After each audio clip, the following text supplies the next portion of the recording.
নমস্কার বন্ধুরা, welcome back to my channel Laboni's cook and ব্লগে সকলকে স্বাগত জানিয়ে আজকে আরও একটা নতুন ভিডিওর সঙ্গে। তো আজকে তোমাদের সাথে যে ভিডিওটা শেয়ার করব সেটা হলো আমাদের এই কিচেনটা দেখতে পাচ্ছ। তো এটা অনেক পুরনো একটা কিচেন। তো এই কিচেনটাকে এখন রেনোভেট করব এবং তারপরে অর্গানাইজ করে রাখবো। তো পুরোটাই তোমাদের সাথে শেয়ার করব এবং আমাদের এই কিচেনটা আমাদের কত খরচ হয়েছে সেই সম্পর্কেও তোমাদের এই নিয়ে কথা বলবো। তো চলো পুরো ভিডিওটা দেখতে থাকো। তো কিচেনটা ভীষণ খারাপ অবস্থা হয়ে গেছে। এই জায়গাটায় দেখতে পাচ্ছ যে সেলফগুলো বানানো রয়েছে, তার নিচে ভেঙে যাচ্ছিল, তো খারাপ হয়ে গেছিলো। আর যেখানে জল পড়ে বেসিনের ওখানে, সেই জায়গাটাও দেওয়ালে জল লেগে বেশ খারাপ অবস্থা হয়ে গেছে। এবং কিচেনের যে এক্সস্ট ফ্যানটা রয়েছে সেখান দিয়ে অনেক তেল গড়িয়ে পড়েছে এবং দীর্ঘদিন ধরে এই ফ্যানটা খারাপ ছিল। তো নতুন একটা ফ্যান লাগানো হবে, এই ফ্যানটা কোনো কাজ হয় না, তো যেই কারণে তেলগুলো গড়িয়ে এরকম খারাপ একটা চেহারা হয়ে গেছে। তো প্রথমেই এই যে সমস্ত ভাঙাচোরা যেগুলো ছিল সেগুলো রিপেয়ারিং করা হয়েছে।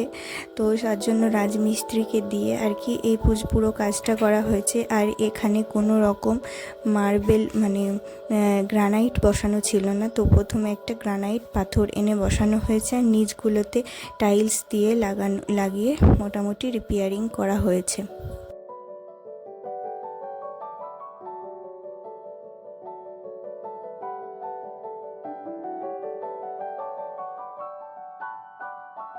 তো এই সমস্ত যে রিপেয়ারিংয়ের কাজগুলো ছিল এবং গ্রানাইট আর টাইলস বসানোর যে কাজকর্ম এবং বেসিনটাও চেঞ্জ করা হয়েছে, সব মিলিয়ে আমাদের 15,000 মতো এদিকে খরচা হয়েছিল। এবং আরও একটা ওই ডাইনিংয়ের আর কি বেসিনের এরিয়া ছিল, তো সেটাও এর মধ্যে আর কি করা হয়েছিল।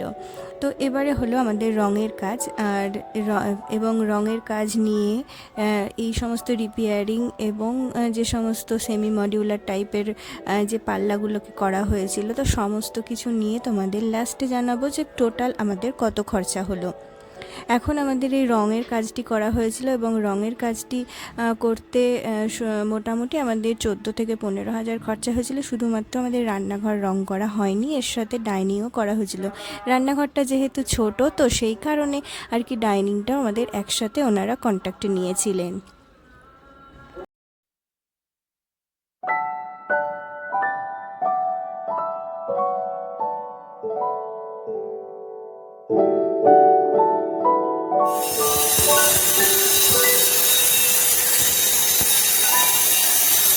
তো এরপরে আমাদের যেটা রান্নাঘরে করা হবে সেটা হলো বক্সের মতো পাল্লা লাগানো হবে। রান্নাঘরের নিচের যে ওপেন সেলফগুলো দেখলে, ওগুলোকে শুধুমাত্র ঢেকে দেওয়ার জন্য এখানে বক্সের মতো বানানো হবে।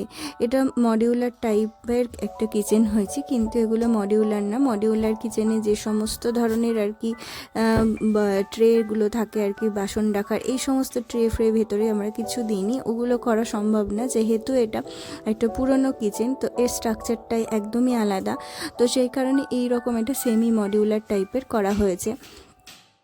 তো ওনাদের সমস্ত কিছু কাজকর্ম হয়ে যাওয়ার পরে আমরা কিচেনটাকে ভালো করে পরিষ্কার করেছিলাম, প্রত্যেকটা সেলফ এবং ভেতর থেকে ভালো করে মোছামুছি করে, কাঠের গুঁড়ো টুড়ো ধুলো বিভিন্ন কিছু হয়েছিল। আর তারপরে যেটা করতে শুরু করেছি সেটা হলো গ্যাস ওভেন, যেটা আমার শাশুড়ি মা যেহেতু রান্নাবান্না করার পর পরিষ্কার করে, তো এত ভালো করে খেয়াল করে পরিষ্কার করেনি, যার জন্য দুই সাইডে আর কি এইরকমভাবে ময়লা পড়ে গেছিলো। একটা সময়ে খুব ভালো করে কাজ করতে পারতো না, পায়ে লেগেছিলো, তো যেই কারণে আর কি এরকম অবস্থা হয়ে গেছিলো আমাদের ওভেনটার। তো সেই কারণে এই ওভেনটাকে খুব ভালো করে গরম জল, সার্ফ আর ওই যে তার জালি আছে সেটা দিয়ে ভালো করে ঘষে কিন্তু পরিষ্কার করে নিয়েছিলাম এবং আমাদের ওভেনটা একদম নতুনের মতো চকচকে হয়ে গেছিলো।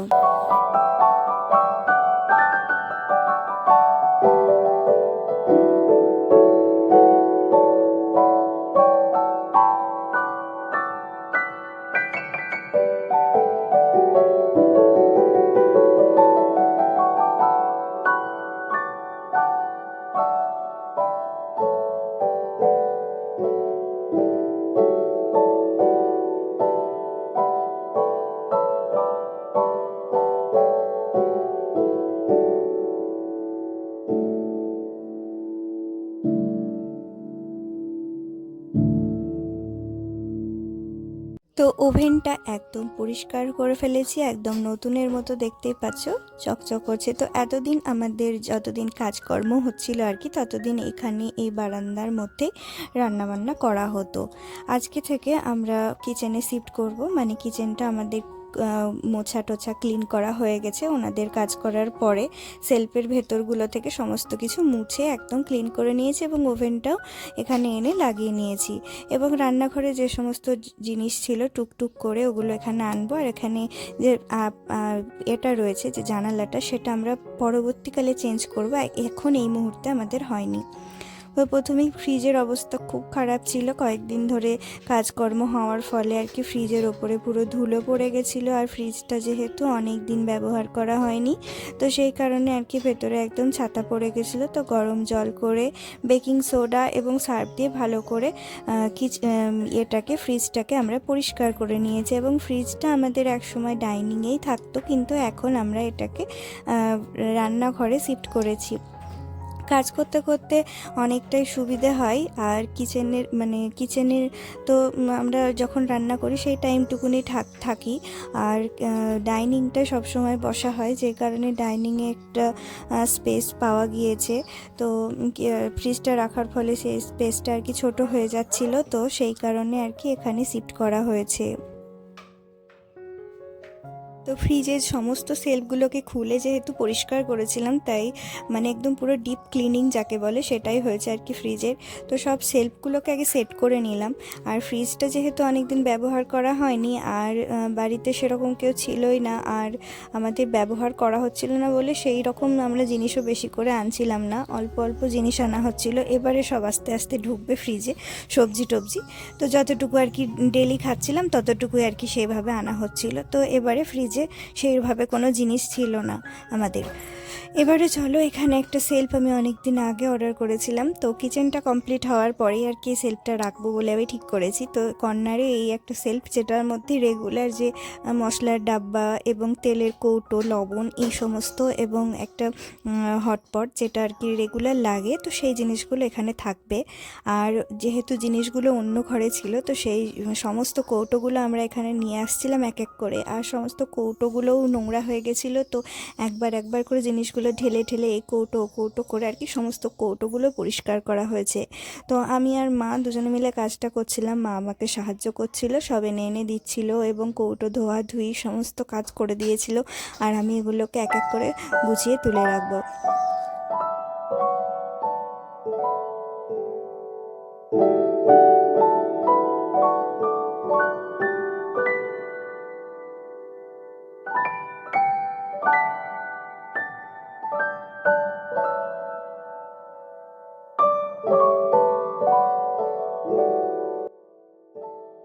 তো যেদিন এই কাজটি করছিলাম সেদিন সকালেই আর কি বেসিনের একটি কল এবং যে বেসিনের যে পাইপটা থাকে সেটা লাগিয়ে গেছে, এবং আঠাটা ভালো করে শুকিয়েছে কিনা আমরা দেখে নিলাম একবার। তারপরে জল ফেলতে পারবো এখানে, নাহলে আমাদের বারবার জল ফেলতে অসুবিধা হচ্ছিল। তো এখনও দেখলাম যে ভালো মতো শুকিয়ে যায়নি, তো জলটা বাইরে এখনও ফেলতে হবে। তো আজকে সারা রাত একে ছেড়ে দেব। তারপরে এই জিনিসগুলোকে ভালো করে গুছিয়ে নিচ্ছি। এই জায়গাটায় যেহেতু কাঁচ দেওয়া রয়েছে, তো ওই মোটামুটি টুকটাক সেই রকম বেশি কিছু জিনিস এখানে আটবে না, একটি করে জিনিস এখানে আটবে। তো এখানে ছোট ছোট প্লেট, কাপ, লোকজন আসলে আর কি যেগুলো কাজে লাগে ওইগুলোই আর কি দেওয়া, মানে এখানে রাখা হচ্ছে, কাঁচের গ্লাস এই সমস্ত আর কি। আর বাকি যে কৌটোগুলো আছে আমরা ওই ওপরে সেলফটাতে রেখেছি। আর প্রত্যেকটা আমি তোমাদের লাস্টে আর কি ঘুরে দেখিয়ে দিচ্ছি যে কোথায় কি রেখেছি। তো এবারে তোমাদেরকে বলি যে আমাদের করতে পুরো রান্নাঘরটা করতে টোটাল আমাদের 42,000 মতো খরচা হয়েছে। তো 42,000 মতো খরচা হয়েছে। 15,000 তোমাদের বলেছিলাম এই সমস্ত রিপেয়ারিং, রাজমিস্ত্রির কাজকর্ম এইসবের জন্য লেগেছিল। তারপরে হলো 15,000 মতো আমাদের রং করাতে খরচা হয়েছিল, যেটা ইনক্লুড আছে ডাইনিং প্লাস আর কি রান্নাঘর। তো ওটাকে আমি আর কি ডিভাইড করে দিলাম, মোটামুটি ধরে নিলাম 5,000 মতো রান্নাঘরে। তো ওই 20,000 ধরে নিলাম।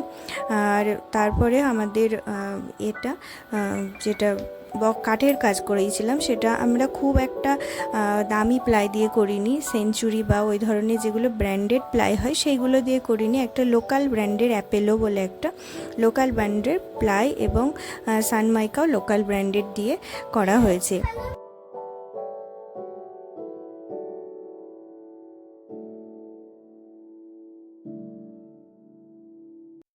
তো বাকি যে সমস্ত জিনিস ছিল, যেমন আঠায় হিটেক্স ব্যবহার করা হয়েছে, আর পুরো কাজটাই আর কি আমরা ওনাকে দিয়ে দিয়েছিলাম।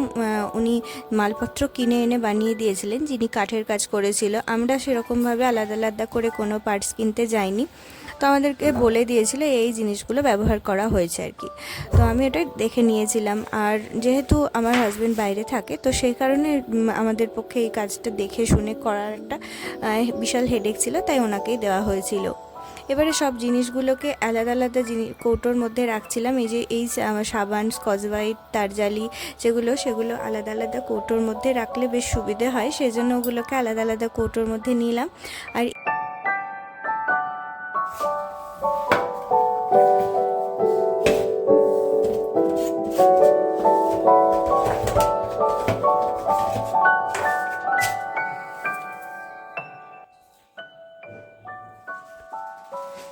তো এই জায়গাটা প্রথমেই ড্রয়ার বানানোর জন্য এরকমটা করা হয়েছিল। তারপর দেখলাম যে ড্রয়ারের যে বক্সগুলো রাখা হবে সেগুলো বানালে আরও কিছুটা জায়গা চলে যাবে।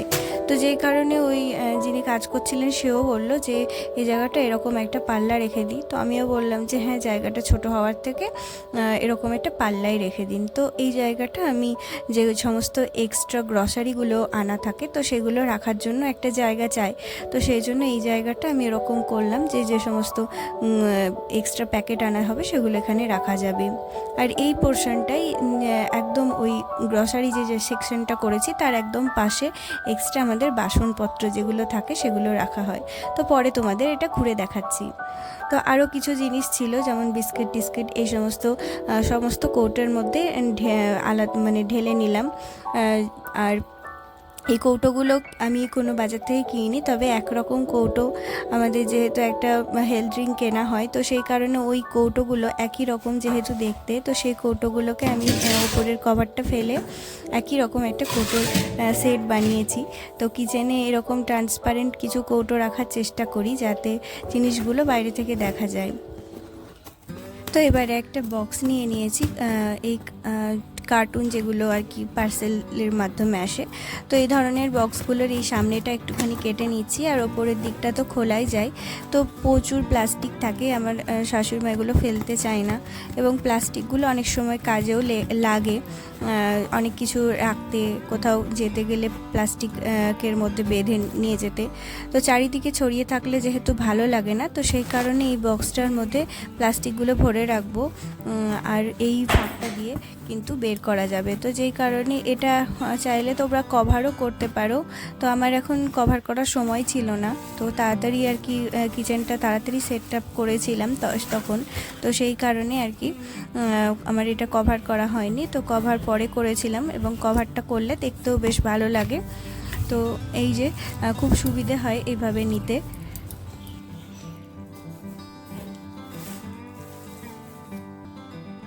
তো বন্ধুরা চলো, এখন এই ছোট্ট রান্নাঘরটার কোথায় কি গোছগাছ করে রাখলাম, এখন তোমাদের পুরো রান্নাঘরটা একবার ঘুরে দেখিয়ে দিই। একটা কিচেন ট্যুরও বলতে পারো। তো এই পোর্শনটায় রান্না করা যে সমস্ত জিনিস সেগুলো, আর এখানে জানালাটা পরে চেঞ্জ করে তোমাদের একবার দেখিয়ে দেবো। এখানে গ্যাস স্টোভ রেখেছি, এদিকটায় বেসিন, আর এই জায়গাটা বানানো হয়েছে যেটা কিচেনের দিক থেকে একটা সাইড তোমরা দেখতে পাচ্ছ, এটা আবার ডাইনিংয়ের দিকে আরও একটা সেলফের মতো বানানো হয়েছে। তো ডাইনিংয়ের দিকে সেলফটা তোমাদেরকে পরে দেখাবো, কিচেনের দিকের এদিকটা দেখিয়ে দিলাম। আর বেসিনের ওপরের এই জায়গাটা সমস্ত ধরনের ডাল, মশলাপাতি, মানে যে সমস্ত কৌটো আর কি কিচেনে, সেগুলো রাখার জন্য এই সেলফ দুটো বানানো হয়েছে। উনি বলছিলেন যে ওই গ্যাসের ওই দিকটায় দেবেন, তো আমি বললাম না, এই জায়গাটায় দিন, তাহলে যে টালিটা লাগানোর পরে দেখলে ওপর অবধি খারাপ লাগছিল, তো যেই কারণে এই জিনিসটা ঢাকা পড়ে গেছে। তারপরে এই জায়গাটা মেশিনটা যেহেতু থাকে, তো এটাকে বক্স করে এটা ঢেকে দিয়েছে, দেখতেও ভালো লাগছে। আর এই জায়গাটাও বেসিনের নিচে, এখানে বাসনের ঝুড়িটা কখনো কখনো রাখা থাকে, আবার কখনো আমাদের বাইরেও থাকে। আর আর এই দিকটা থেকেও আর কি যে পাল্লাটা খোলে, মানে সেলফ একটাই, দুই দিকে দুটো পাল্লা করা হয়েছে যাতে সুবিধা, মানে জিনিসগুলো বের করতে সুবিধে হয়। এই দিকটায় চালের কৌটো, আটা এই সমস্ত থাকে, এই জায়গাটায় সিলিন্ডার থাকে। আর তারপরে নেক্সট যেটা থাকে, এই জায়গাটা বলছিলাম ড্রয়ার করবে, কিন্তু এই ড্রয়ার না করে আমি এই জায়গাটা মানে গ্রসারি স্টোরের মতো জায়গা বানিয়েছি। আর তারপরে লাস্ট এই জায়গাটায় বাসনপত্র, এই সমস্ত এক্সট্রা যেগুলো জিনিস থাকে যেগুলো আমার কি সব সময় কাজে লাগে না, তো সেই জিনিসগুলো আর কি ঢুকিয়ে রাখি। তো পুরো কিচেনটা কিন্তু যা আমাদের আগে সেলফ ছিল সেই সেলফগুলো একই আছে, এক্সট্রা করে কিছু বানাইনি, শুধুমাত্র এগুলো কভার করে নিয়েছি। তো বন্ধুরা, ছোট্ট কিচেনটি কেমন হয়েছে তোমরা কিন্তু জানাতে ভুলো না অবশ্যই। আর কত কি খরচা হয়েছে সেগুলো তো তোমাদের বললামই। দেখা হচ্ছে নেক্সট ভিডিওতে, ততক্ষণ তোমরা সবাই